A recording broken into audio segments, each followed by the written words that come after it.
Hi friends, welcome to my channel. আমরা সেই সকাল থেকে অর্থাৎ 2টো থেকে এই কিছুক্ষণ পর্যন্ত লাইভ স্ট্রিমিংয়ে আমাদের চোখ ছিল।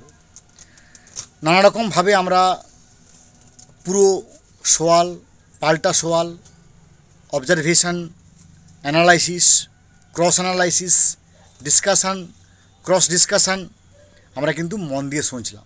এবং কিছুক্ষণ আগে আমি একটা ভিডিও করেছিলাম যেখানে মনিন্দর সিং সাহেব কী বলেছিলেন সেটাকে আমরা ব্যাখ্যা করেছিলাম। এবং সিবিআই যে মেনে নিয়েছে যে গাজিয়াবাদের এক্স এমপ্লয়ি পবন বনসালের বাড়ি থেকে পাওয়া 3টে হার্ড ডিস্ক একবারে অথেন্টিক, তার ভিত্তিতে আমরা অনুমান করেছিলাম যে তাহলে হয়তো সেগ্রিগেশন সম্ভব হতে পারে বা সম্ভব হবে। কিন্তু দিনের শেষে কিন্তু আমরা খানিকটা হতাশ হলাম। আমরা মানে যারা আমরা সিনিয়র টিচার, আমাদের ভাইরা বা বোনেরা যে পরিমাণ কয়েক মাস ধরে যন্ত্রণায় আছেন এবং প্রতি মাসে 5,000, 6,000, 10,000 টাকা ওনাদের গুনতে হচ্ছে শুধুমাত্র সিনিয়র অ্যাডভোকেটকে দেওয়ার জন্য। তো আলটিমেট আউটকামটা কী হলো বা আলটিমেট আপডেটটা কী হলো? না, আলটিমেট আপডেটটা হলো সেই খানিকটা হাইকোর্টের দিকেই গড়াচ্ছে। কেন বলছি হাইকোর্টের দিকে গড়াচ্ছে? না, আজকেও কিন্তু এসএসসি বোর্ড এবং স্টেট গভর্নমেন্টের মধ্যে যে ডিসক্রিপেন্সি বা যে ডিফারেন্সিয়েশন, এটা কিন্তু কোনোভাবেই একত্রীভূত হলো না। অর্থাৎ আমরা জানি যে আর্টিকেল 12 অথরিটি মানে যারা হচ্ছেন একটা অটোনোমাস বডি, যে অটোনোমাস বডি একটা লেজিসলেটিভ অ্যাসেম্বলি থেকে গ্যারেন্টেড, যেখানে রাজ্যপাল সই করেছে এমন একটা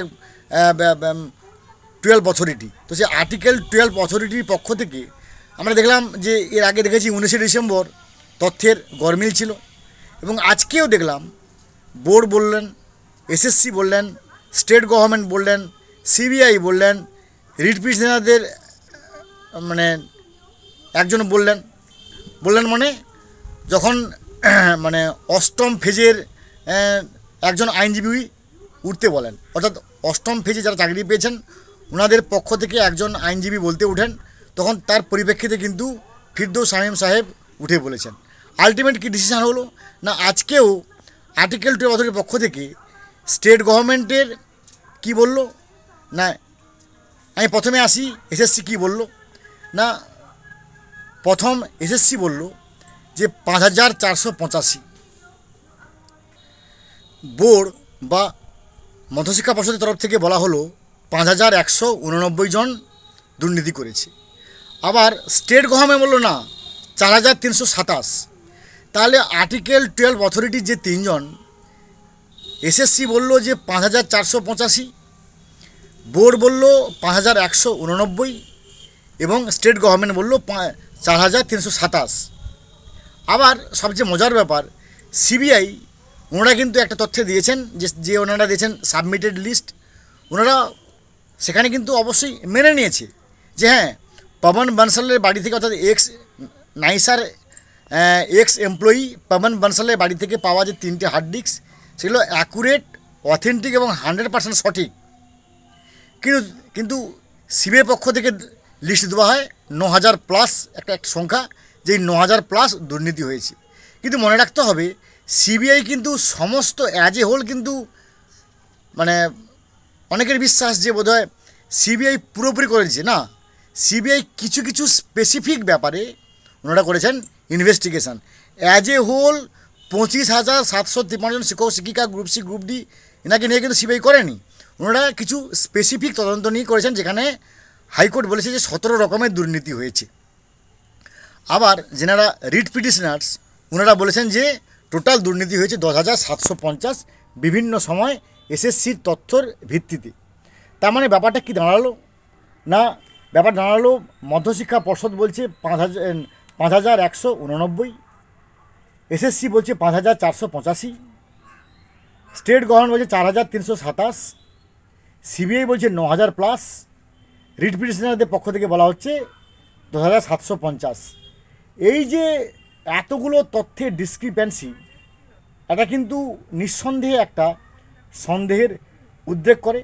এবং এই তথ্যগুলো যদিও আজকে জাজমেন্ট রিজার্ভ করে রাখা আছে, এরপরে একটা দিন নির্দিষ্ট করা হবে, তার লিস্টিং হবে এবং তারপরে জানতে পারবো যে ফাইনাল জাজমেন্টটা কী বা জাজমেন্টের কপিটা কোন দিকে যাচ্ছে কী ব্যাপার।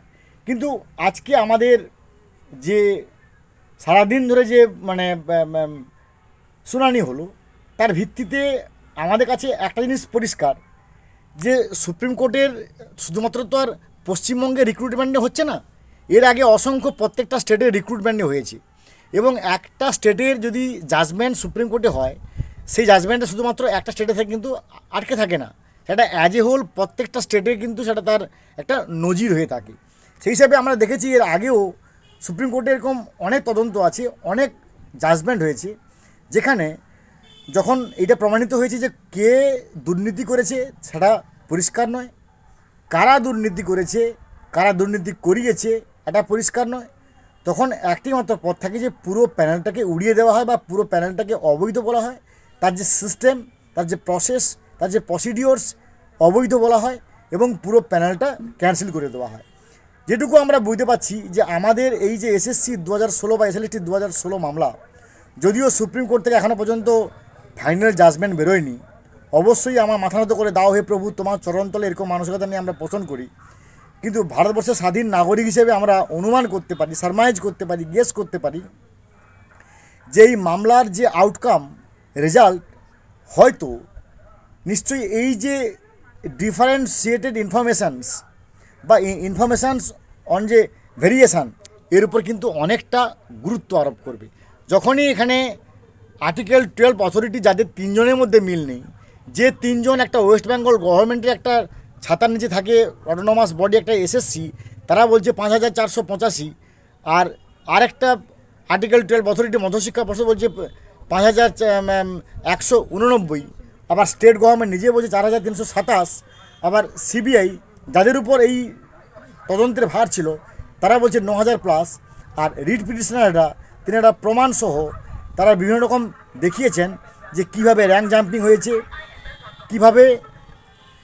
কিভাবে নাম্বার ম্যানিপুলেশন হয়েছে ইন ওএমআর সিট, কীভাবে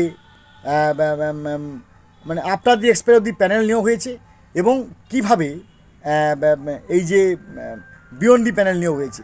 আজকে মানে অষ্টম ফেজের একজন আইনজীবী, অর্থাৎ অষ্টম ফেজে নিয়োগ হয়েছে এমন তার পক্ষ থেকে একজন আইনজীবী বলতে উঠেন, সঙ্গে সঙ্গে কিন্তু ফিরদৌস শামীম তাকে মানে ওনার বিপক্ষে এটিই বলেন যে 2 নম্বর ফেজের পরেই কিন্তু পুরো প্যানেলটার ডেট এক্সপায়ার করে যায়। সুতরাং অষ্টম ফেজের যে পুরো ব্যাপারটা সেটা পুরোটাই অবৈধ। সুতরাং যদি প্যানেলটাই অবৈধ হয়, তাহলে আর প্যানেলের চাকরিজীবীদের মানে চাকরির ভবিষ্যৎ কী হবে সেটা কিন্তু অবশ্যই আমাদের ফাইনাল জাজমেন্ট বলবে ঠিকই, কিন্তু আমরা আন্দাজ করতে পারছি যে হাইকোর্টের রায়ের দিকেই সুপ্রিম কোর্টের রায় হয়তো যাবে, এটা আমরা অনুমান করতে পারছি।